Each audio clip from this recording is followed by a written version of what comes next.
AI platform Signsy offers digitization and automation solutions for the banking, financial services and insurance and BFSI industry, and counts global leading banks and NBFCs as its clients, which includes players like Mastercard, ICICI Bank, State Bank of India, just to give you an idea of what their client portfolio looks like. Now, Signsy essentially deploys artificial intelligence and blockchains for authenticating, identifying, and doing background checks. The startup recently raised an additional $3 million from Vertex Ventures this week, taking the total fundraise that they've done so far to over $8 million in total. Joining me right now on this trend spotting segment is the co-founder of Signsy, Ankit Ratan. Ankit, thank you so much for being with us on Startup Street.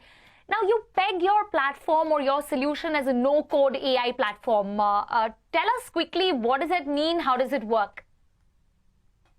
Yeah, hi Megha. Thank you so much for having me on the show. So, the challenge most traditional organizations, especially financial services, are undergoing is that they need to truly transform their decision making from their current manual, siloed decision making to an AI-led decision making similar to what consumer tech companies have, because those would become the true competitors.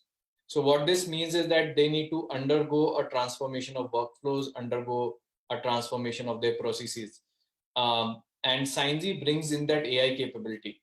But what no code does is that it allows them to integrate this AI capability into their workflows without having to involve an IT vendor, without having to go through 6-month, 12-month coding cycles and code-based changes. They can directly integrate these AI capabilities using a no-code workflow platform that Signsy has. So that is the you can say a huge value add of Signsy, that it allows you to transform using AI, and not in 12 months, but in matter of weeks and days. Absolutely. Through this entire episode of Startup Street today, we've been focusing on the impact of artificial intelligence on various verticals. And I believe that, especially given that you were dealing with banks and in the financial space, you were dealing with a massive surge, for in global demands for your solutions. Of course, on account of the ongoing COVID-19 pandemic. Can you quantify the surge for us, and what did you have to do at the back end to kind of manage this surge that you were seeing? Yeah, I think you're absolutely right. So, for example, if I just remember the March, April, May months, right? So we had more customers in those 3 months than compared to the entire last year. So, of course, I think COVID has been a huge accelerator, and I mean, too many people have quoted this that it has been the biggest change of digital transformation. So I don't need to re-quote that, but yeah, that is 100% true. Yeah, yeah. Even in terms of employees, we have grown 3x. So, and we are hiring even actively now. So I think COVID has been a complete breaker in terms of demand. And I think the main reason that has happened is because you no longer are thinking about business profitability when you think about digitization. Digitization has become a necessity. And you now need to figure out how to digitize yourself versus should I digitize or not. So I think suddenly we are seeing even companies like LIC, which I mean would have been the laggards, actually doing it now. So those have gone really, really fast. And as you said, when things grow fast, you'll always break certain things. So there have been a lot of scaling challenges we have had to overcome. One is, of Yeah. course, people, that you will always fall short of people when you have such great demand. Also, in terms of the engineering side, scaling side, your systems would have not been ready to capture this demand.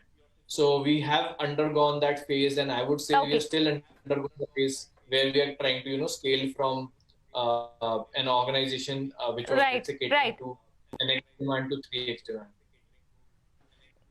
Yeah.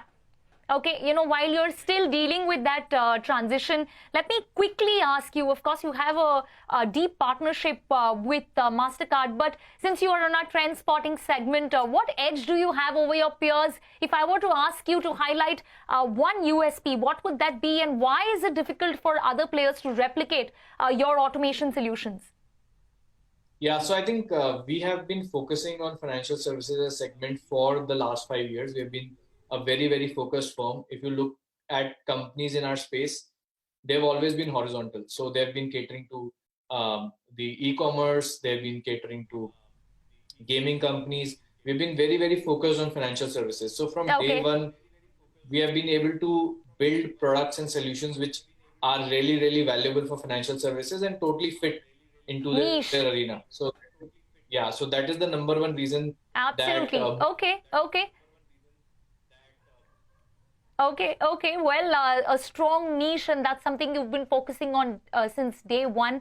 That you would count as the biggest USP. Well, we will have to bring you back on the show very soon to talk more about the startup. And congratulations once again on the recent fundraise.